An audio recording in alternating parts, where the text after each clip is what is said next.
Well, the Ibero-American Congress for Life and Family gathered today at the General Assembly of the Organization of American States, OAS, as is commonly referred to, as part of their ongoing effort to promote pro-life and pro-family policies throughout Latin America.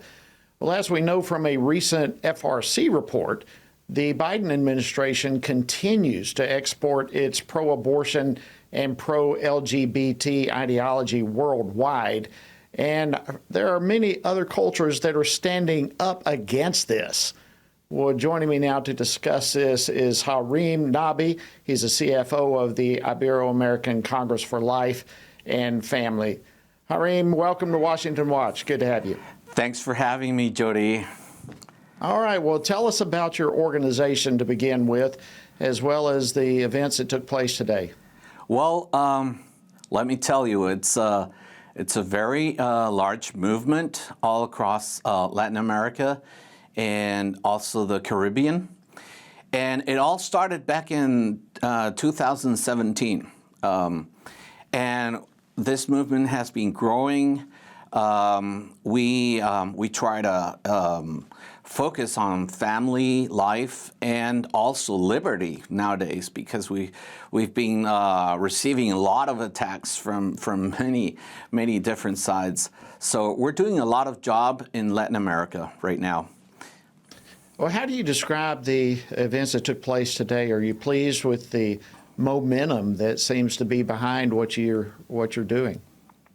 Well, I think it was very good. Yeah, not many people know about the OAS, but let me tell you a little bit. It's like the equivalent to the United Nations organization, but with a very strict focus towards Latin America. So whatever pours out from the agreements on the OAS, this is applied to all the Latin American countries, including the U.S. and Canada. So it's a very important organization where we need to speak out and let our message go through, you know. So what happened today? Well, especially yesterday. Yesterday we had 5 spokespeople with a very clear message, pro-life message, pro-family, and also pro-liberty. That's awesome. Well, you know, there's so many of us who are encouraged with what you are doing, and we are at the same time discouraged with what's happening with our own administration pushing all sorts of immorality all across the globe. And in fact, FRC recently published a report on this very thing, how the Biden administration is pushing LGBT ideology and pushing their agenda all over the world. How are you seeing the effects of the Biden administration's efforts to push this ideology? What are you seeing across the countries that you deal with specifically? Yeah, let me tell you something very personal. I work for this organization as a volunteer. And why? I'm a parent of 4 kids, okay? So I'm really concerned of what's going on in my country. This is like a dictatorship that's trying to be imposed in our schools, you know. Our pastors are also being affected by laws. This is spreading out like a very bad disease in our countries.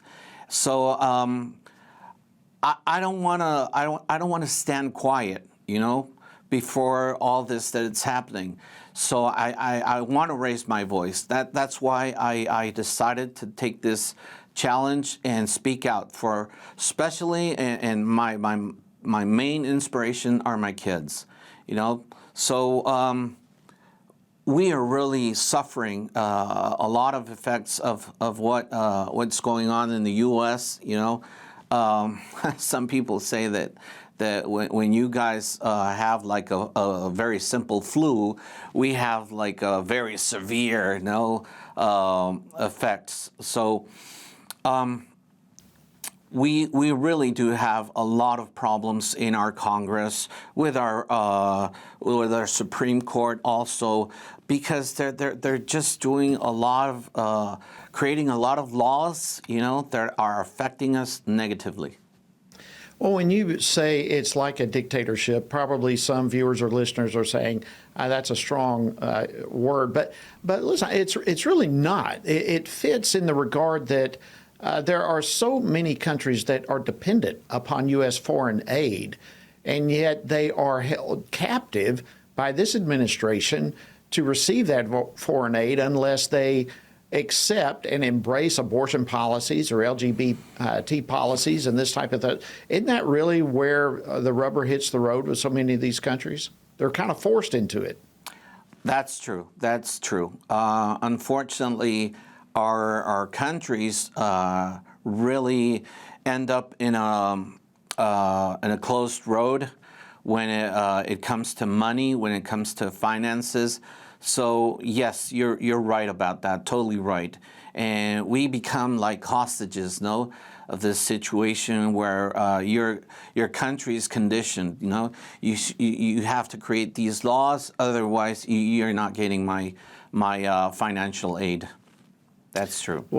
Well, Harim Nabi, I just want to thank you so much for the incredible work that you do, the Ibero-American Congress for Life and Family, your leadership there, and just say that we appreciate your work. Thank you for joining us on Washington Watch. You know, tonight. If you allow me to add something real quick. Real quickly, 10 seconds. Yesterday, we were five speakers, and the LGBT group just had to leave because the message was so strong.